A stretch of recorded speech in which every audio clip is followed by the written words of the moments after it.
देख रहे हैं सुदर्शन न्यूज। नमस्कार, बहुत स्वागत है आप सभी का यूपी विशेष में। मैं हूं आपके साथ संभव गुप्ता। खबर सबसे पहले यूपी के सीतापुर से, जहां पर बिस्वा में एक युवक दीपक को 3500 रुपए उधारी के लिए आरिफ और आसिफ ने मौत के घाट उतार दिया।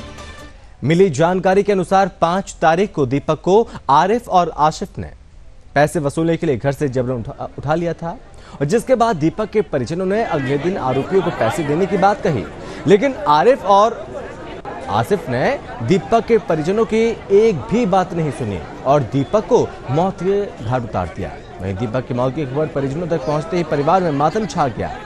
दरअसल परिजनों का कहना है कि इसकी सूचना हमने पुलिस को दे दी, लेकिन पूरी जानकारी देने के बाद भी पुलिस का रवैया आरोपियों पर कार्रवाई करने का नहीं लग रहा है, और जिसके बाद परिजनों ने शव को रखकर चक्का जाम कर दिया और आरोपियों के विरुद्ध सख्त कार्रवाई की मांग करने लगे।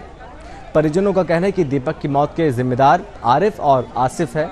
हत्या के लिए मुकदमा दर्ज किया जाए इनके खिलाफ और आरोपियों को कड़ी से कड़ी सजा दी जाए।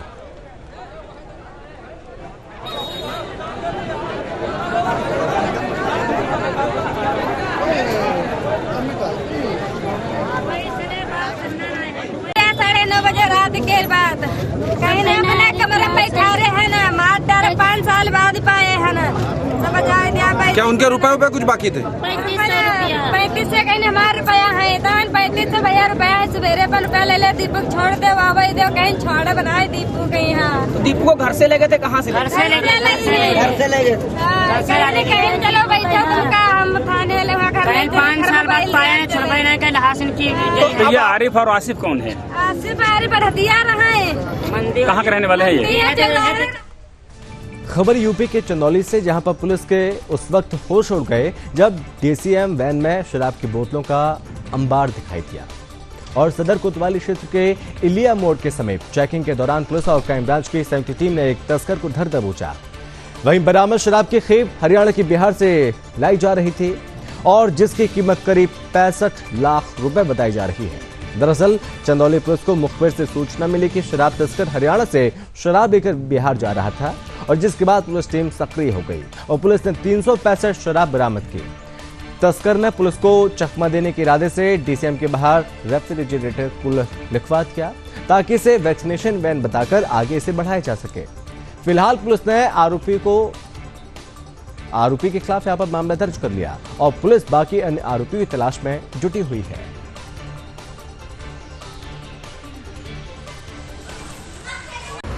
प्रदेश में अवैध शराब के ऊपर जो अभियान चल रहा है उसके क्रम में जनपद चंदौली में स्वाट टीम द्वारा और थाना चंदौली द्वारा एक अवैध शराब की गाड़ी है उसको पकड़ा गया है। इसमें एक अभियुक्त को अरेस्ट किया गया है।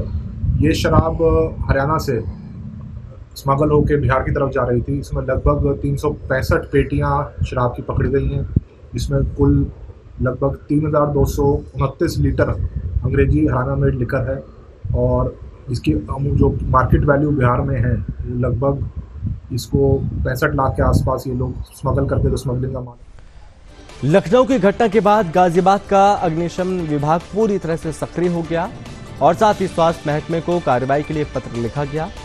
मामले को संज्ञान लेते हुए होटल और 154 अस्पतालों को नोटिस जारी किया गया। आपको बता दें कि यहाँ पर इन 154 अस्पतालों में कई सरकारी अस्पताल भी शामिल हैं। सरकारी अस्पताल भी नियमों का पालन नहीं कर रहे थे। 1 सप्ताह में अग्नि सुरक्षा मानकों को पूरा करने के निर्देश दिए और नोटिस लागू नहीं होने पर कड़ी कार्रवाई के निर्देश दिए।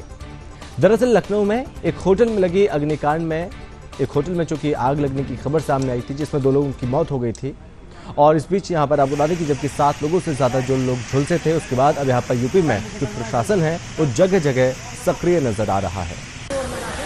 उनके घर में मत दे।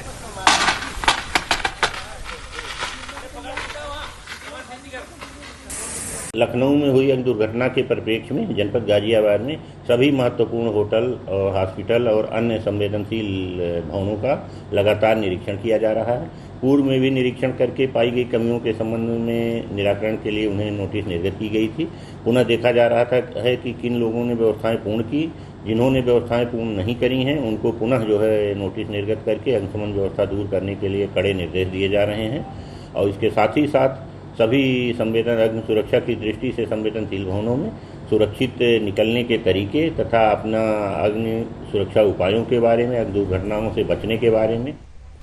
खबर यूपी के हापुड़ से है, जहां पर गैंगस्टर यामीन उर्फ मुल्ला की 50 लाख की संपत्ति कुर्क कर दी गई और पुलिस ने मुनादी कराकर संपत्ति कुर्क की। जानकारी के जिलाधिकारी मेधा रूपम और पुलिस कप्तान दीपक भूगर के कुशल निर्देशन में लगातार माफिया अपराधियों पर शिकंजा कसा जा रहा है और पुलिस द्वारा गैंगस्टर यामीन की गैर कानूनी रूप से बनाई गई 50 लाख रुपए की संपत्ति कुर्क कर दी गई और जिसमें एक मकान और एक पानी का प्लांट शामिल है। और उसी के क्रम में अभी कुछ दिन पहले गांजा तस्करों पर, शराब माफियाओं पर भी इस प्रकार की कार्रवाई हो चुकी है। लगातार प्रशासन अपराधी माफियाओं पर कार्रवाई कर रहा है और अब तक लगभग 4 करोड़ रुपए की संपत्ति कुर्क की जा चुकी है। पुलिस प्रशासन की कार्रवाई से माफियाओं में दहशत का माहौल है। निवासी ग्राम बलिया कला, थाना दौलाना। वर्तमान खबर यूपी के शामली से, जहां पर आदर्श मंडी क्षेत्र के गांव मुंडेट के रहने वाले 8वीं कक्षा के छात्र की प्रिंसिपल ने डंडे से पिटाई की और प्रिंसिपल ने छात्र को इस कदर पीटा कि उसके दोनों पैर टूट गए। पीड़ित छात्र के पिता ने अपने बेटे का चिकित्सीय परीक्षण कराया। आरोपी प्रधानाचार्य के विरुद्ध थाने में सूचना थी और साथ ही जिला अधिकारी को प्रार्थना पत्र दिया। आरोपी प्रधानाचार्य के विरुद्ध कार्रवाई की गुहार लगा रहा है। आपको बता दें कि बच्चे की इतनी क्रूरता से पिटाई केवल इसलिए की गई क्योंकि वो स्कूल 5 मिनट की देरी से पहुंचा था। वहीं जिलाधिकारी ने इस पूरे मामले पर जल्द से जल्द कार्रवाई का आश्वासन दिया है।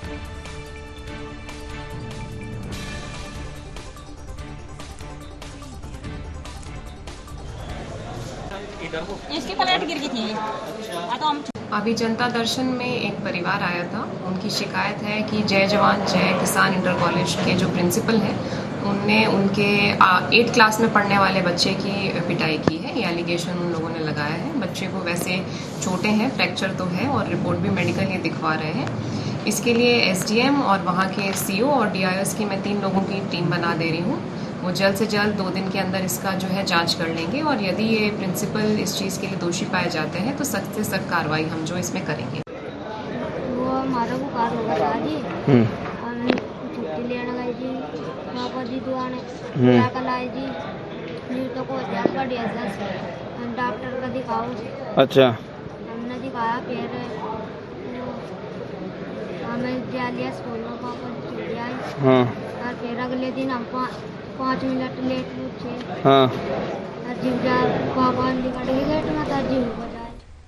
खबर यूपी के मुरादाबाद से, जहां पर भोजपुर कोतवाली के गांव इस्लामनगर के 4 दरिंदों ने गांव के ही नाबालिग लड़की के साथ सामूहिक दुष्कर्म को अंजाम दिया और दुष्कर्म करने के बाद नाबालिग को निर्वस्त्र किया। आरोपी छोड़कर चले गए। जानकारी के मुताबिक गांव में छड़ी का मेला लगा था और नाबालिग लड़की मेला देखने जा रही थी। तभी अकेला जाता देख गांव के ही दबंग नितिन, कपिल, अजय, नौशे अली और रियासत ने लड़की को जबरन मोटरसाइकिल पर बिठाया और जंगलों में ले जाकर सभी ने बारी बारी से सामूहिक दुष्कर्म किया। घर वालों ने लड़की को निर्वस्त्र अवस्था में देखा। फिलहाल यहाँ पर आपको बता दें कि पुलिस को तहरीर थी। जो पुलिस है, तहरीर के आधार पर पुलिस ने मुकदमा दर्ज किया, लेकिन अभी तक कोई भी गिरफ्तारी नहीं हो पाई।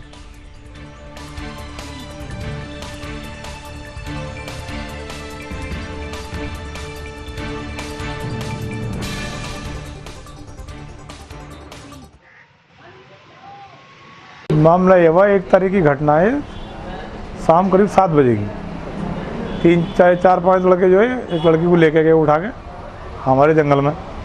हम वहाँ अपना पानी दे रहे सैदपुर के जंगल में, जिसमें नितिन आए, ग्राम प्रधान का लड़का, उसका भतीजा कपिल, एक दूसरा भतीजा अजय, एक इमरान था, एक 9 से फिदा हुसैन था। 2 मोटरसाइकिलों में लेके गए और ले जाकर वहाँ उसका रेप करा। जब उसकी चीख पुकार सुनी तो हम भी वहाँ पहुँचे। सीतापुर के दौरे पर महिला कल्याण एवं बाल विकास राज्य मंत्री प्रतिभा शुक्ला पहुंचे, जिन्होंने राजकीय इंटर कॉलेज में आयोजित सभा का नेतृत्व करते हुए महिलाओं को उनके अधिकार बताए और कहा कि महिला स्वयं को और अपने परिवार को किस प्रकार स्वावलंबी बनाने का कार्य करती हैं और साथ ही परिवार की जिम्मेदारी का वहन भी करती हैं। इस आयोजन के दौरान राज्य मंत्री के द्वारा आंगनबाड़ी कार्यकर्ताओं को संबोधित भी किया और कहा कि आंगनबाड़ी कार्यकर्ता योजनाओं को लोगों तक पहुंचाने का कार्य कर रही है और उनको सम्मानित भी किया। और सारी महिलाओं को प्रतिभाशाली कार्य करने के लिए प्रशस्ति पत्र देकर सम्मानित किया।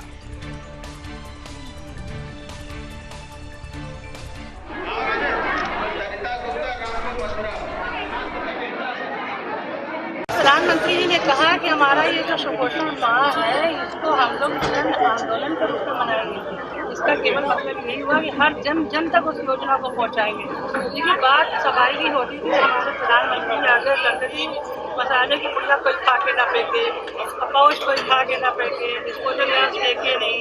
तो हम सभी जानते हैं लेकिन कहीं ना कहीं भूल जाते हैं। उसी तरह से हमारे ये सरकार का ये मिशन है कि हम लोग कुपोषण को आगे लेकर आए और भारत से कुपोषण को समाप्त करें और हम सभी लोग नारियों के सम्मान के प्रति कटिबद्ध रूप से आगे बढ़े।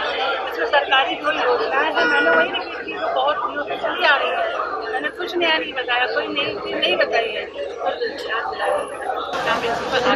जैसा कि इस समय राज्य महिला आयोग की मंत्री जो है बाल विकास मंत्री, इनके द्वारा यहाँ महिलाओं के सम्मान में जो कार्यक्रम आयोजित था वहाँ पर लोगों को संबोधित किया गया और जो योजनाएं केंद्र तथा राज्य सरकार के द्वारा चलाई जा रही है उनसे महिलाओं को अवगत कराया। इनका जो और सरकार का जो राज्य सरकार है वो प्रतिबद्ध है महिला सुरक्षा और महिला कल्याण के लिए। और धन्यवाद सुदर्शन न्यूज चैनल जिला संवाददाता कैमरामैन रोहित शुक्ला के साथ।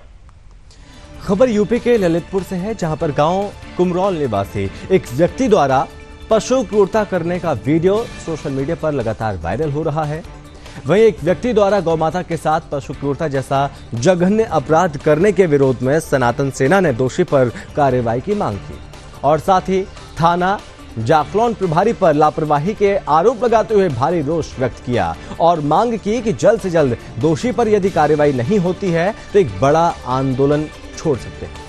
और जिसके संबंध में जानकारी करने पर पुलिस अधीक्षक ने बताया कि सोशल मीडिया वायरल वीडियो के संबंध में धारा 377 पशु क्रूरता अधिनियम के अंतर्गत अभियोग पंजीकृत किया जा रहा है और साथ ही आरोपी की पहचान कर ली गई। आरोपी की गिरफ्तारी के लिए टीम गठित कर दी गई और जल्द ही आरोपी को गिरफ्तार कर लिया जाएगा। और इसी के साथ इस बुलेटिन में बस इतना ही। आप बने रहिए सुदर्शन न्यूज के साथ। जय हिंद।